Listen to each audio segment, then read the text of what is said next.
Estamos recebendo aqui no nosso estúdio o deputado federal Fábio Abreu. Muito obrigado, deputado, pela presença, por ter aceito o nosso convite. Boa tarde. Boa tarde, Amadeu. Boa tarde, Apoliana, Ananias, Ares, Sávia, especialmente a você que nos assiste nesse momento. E agradecer pelo espaço, pela oportunidade. Deputado, o senhor anunciou recentemente um aporte de recursos importante para a estrutura do nosso Corpo de Bombeiros. O que o senhor destacaria? Bom, essa questão dos recursos a gente tem já como uma meta principal indicar para a área da segurança pública. E o bombeiro faz parte desse processo. Inicialmente eu fiz essa indicação de R$1 milhão para a Guarda Municipal. Mas infelizmente, a Guarda Municipal de Teresina, infelizmente a burocracia e a falta de determinados documentos, não foi possível nós indicarmos essa emenda. E para não perder uma situação muito até importante, que nós sempre presenciamos no Corpo de Bombeiros, que é o enfrentamento aos incêndios florestais. E eu já havia conversado com o Coronel Rego e ele me fez esse pedido para que nós pudéssemos indicar esse recurso para a compra de kits. É aquela caminhonete com uma bomba-tanque em cima e que faz aquele combate mais direto ali de pequenos focos. Então o Corpo de Bombeiros vai receber na próxima semana, muito provavelmente na segunda-feira, 6 viaturas que vão fazer esse trabalho e vamos indicar para os municípios que sofrem com os incêndios que já se aproximam desse período. O município de Parnaíba, o município de São Raimundo Nonato, de Picos e de Floriano, além de outros equipamentos que vão vir também pelo legado. Eu estive pessoalmente lá no Ministério da Justiça essa semana para agilizar essa entrega, né? O importante é que a indicação da emenda foi em dezembro e agora já em junho nós vamos ter o prazer de entregar esses equipamentos para o Corpo de Bombeiro para uma causa que é tão importante, que é o combate às queimadas que infelizmente ainda temos numa quantidade muito grande no estado do Piauí. Amanhã a ministra da Mulher, Cristiane Brito, estará no Piauí, vai entregar viaturas para os conselhos tutelares em Altos, Alto Longar, Barras e Curralinhos, veículos que foram adquiridos com recursos de emendas do senhor. Além da ministra, se especula a presença da primeira-dama Michele Bolsonaro. O senhor confirma e como é que vai ser essa solenidade? Confirmo sim, Amadeu. Nós fizemos também gestão junto ao Ministério, à ministra, para que pudéssemos acelerar essa entrega. Então, eu já havia entregue vários kits de conselho tutelar, já chego a se aproximar de 20 municípios que são beneficiados com esses recursos.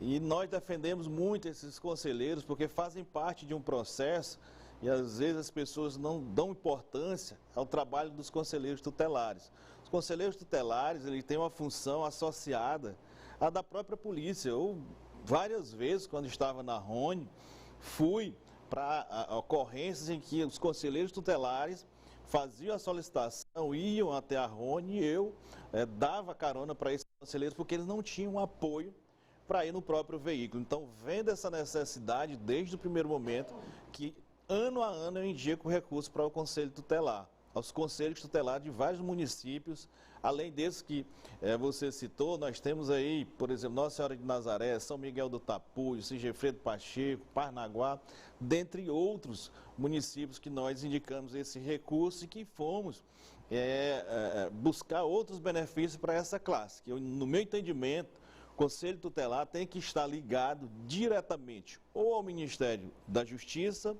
ou ao Ministério da Cidadania. Por quê? Porque é um trabalho que depende muito da vontade do prefeito. Então, se o prefeito não se interessa pelos conselheiros, eles ficam jogados a segundo plano e fazem parte de um processo importante que é a proteção das nossas crianças e dos nossos jovens. Então, é por isso que eu invisto bastante nos conselhos tutelares, porque eles têm um papel fundamental. E nós estaremos presentes, sim, junto com a ministra. Se a primeira-dama vier, também estarei presente, porque, acima de tudo, nós devemos levar em consideração que é um benefício para o Piauí. Nós vamos não levar em consideração questões partidárias. A questão aqui, da minha parte, é apenas relacionada ao benefício para o Estado do Piauí. O senhor é um militar reformado, assim como o presidente. Então, houve em determinado momento até uma associação inconsciente do nome do senhor com o nome do presidente. Isso existe ainda? Isso o incomoda? Como é que o senhor lida com essa situação? Veja só, Amadeu, infelizmente eu não pude acompanhar o presidente desde o primeiro momento que ele assumiu a presidência da República. Eu gostaria de hoje estar aqui com um discurso de que ele superou as minhas expectativas, infelizmente, e principalmente com a categoria que eu represento, que são os profissionais da segurança pública. Nós não temos aqui o que comemorar, nós não temos aqui o que apresentar por parte do presidente Bolsonaro aos militares, aos policiais civis, aos policiais rodoviários, inclusive estão bastante revoltados, porque se anunciou um aumento para esses profissionais, policiais federais, e de repente volta-se atrás e agora nem o aumento mínimo que estava sendo anunciado de 5% vai ser efetivado para esses profissionais. Então há, nesse contexto geral, algo que não podemos apresentar de bom, infelizmente de ruim, porque nossos profissionais da segurança pública foram incluídos na reforma da Previdência e hoje um soldado tem aí um desconto, soldado que está na reserva remunerada, aposentado, um desconto na faixa de R$500 a R$400 do seu contra-cheque, coisa que não acontecia antes dessa gestão. Então, é algo que a gente não pode, na minha opinião, acompanhar o presidente Bolsonaro, até mesmo também porque faço parte de um outro grupo desde a minha primeira eleição e procuro manter essa coerência. Não sou contra qualquer ação que venha por parte do governo em benefício da população, mas aquelas votações que são prejudiciais à população, como, por exemplo, privatização dos Correios, que eu fui contra, privatização da Eletrobras, fui contra, privatização da própria Petrobras, que eu, fazendo uma avaliação, mas inicialmente sou contrário, porque nós precisamos fortalecer essa empresa ao invés de vendê-la, principalmente aos preços que são comumente feitos com essas estatais entregues à iniciativa privada. Se no poder público nós não temos esse controle de aumento de preço de combustível, você imagina essa empresa 100% privada. O que é que vai acontecer com o preço dos combustíveis se o governo não terá controle sobre uma Petrobras privatizada, como é o que se desenha nesse cenário de desespero por parte do governo e não controlar o preço dos combustíveis. Só para a gente fechar, deputado, uma avaliação do senhor para duas CPIs discutidas hoje no Congresso.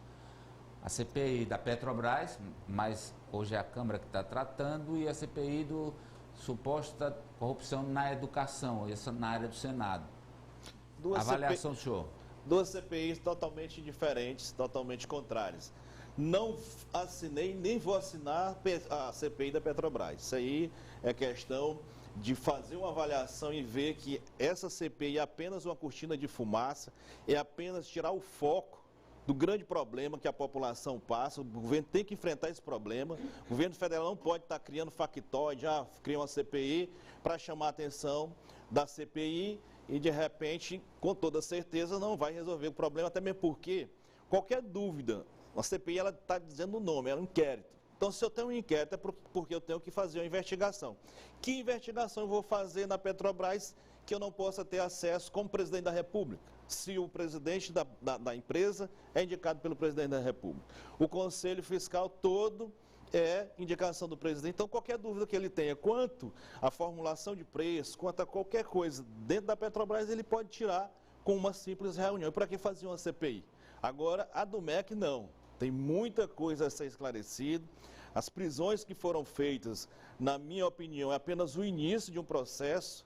Por quê? Porque foram apenas 3 ou 2 presos nesse processo. E nós sabemos que se existiu o motivo para a prisão dessas pessoas, do ex-ministro Milton Ribeiro, sem dúvida que terão mais pessoas envolvidas e a investigação da própria Polícia Federal vai chegar em mais pessoas. E a CPI, ela soma-se a esse inquérito. Eu não tenho dúvida de que, sendo instalada a CPI do MEC, nós veremos muito mais fatos sendo desvendados, sendo descobertos, e aí sim se justifica essa CPI, mas é no âmbito do Senado.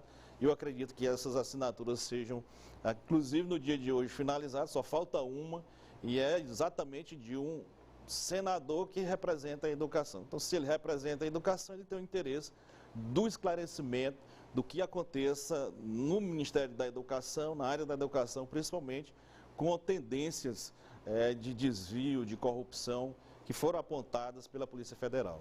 Quero agradecer, deputado, pela presença aqui com a gente.